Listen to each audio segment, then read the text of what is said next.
भैया लोग के छुअल जो बना माथे जनी ठेकइहा हो।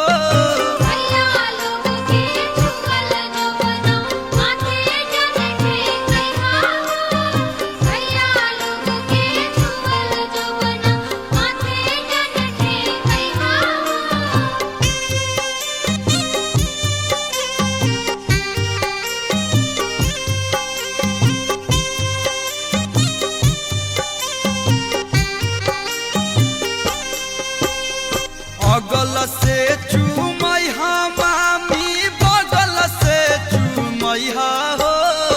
अगल से चूमैहा मामी बगल से चूमैहा हो।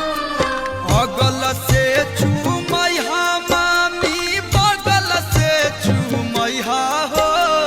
मामा लोग के छुअल जो बना माथे जनी ठेक